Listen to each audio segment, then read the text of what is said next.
When most people I know think about arranged marriage, they imagine the opposite of a love story.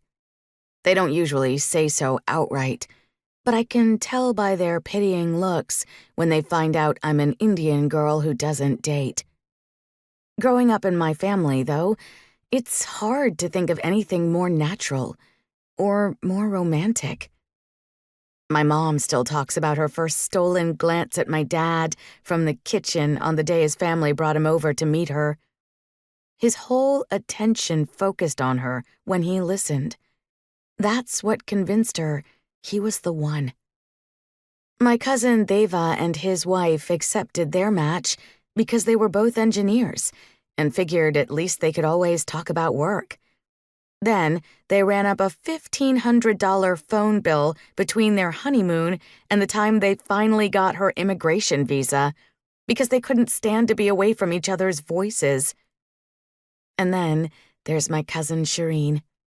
When Shireen was 18, a boy named Aman saw her laughing and realized he could ache for her until the day he died. That fall, they went to the same college and started studying with the same friends, but he didn't say a word to her about how he felt. After college, they parted ways, seeing each other every once in a while at the gurdwara or a wedding. Shireen found herself looking for him at events, casually drifting toward him when he happened to be there. And he moved toward her in the same way, like a slow dance that never picked up speed. That was it, nothing more, until the day she left work to find him waiting for her in the parking lot in the rain.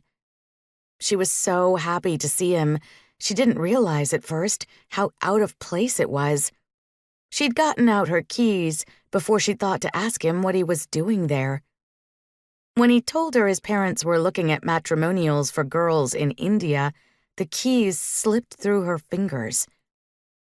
He bent down to pick them up, and their hands touched as he handed them back.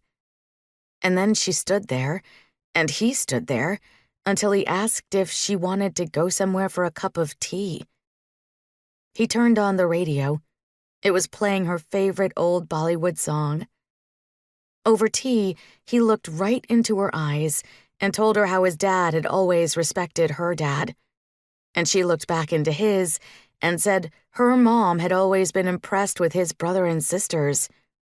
Then Aman looked down at his tea and asked Shireen how she'd feel if his parents asked her parents to arrange a marriage between their families. Shireen laughed and said that depended on which members of the family would be getting married. His parents hand-fed her sweets at the engagement party a month later.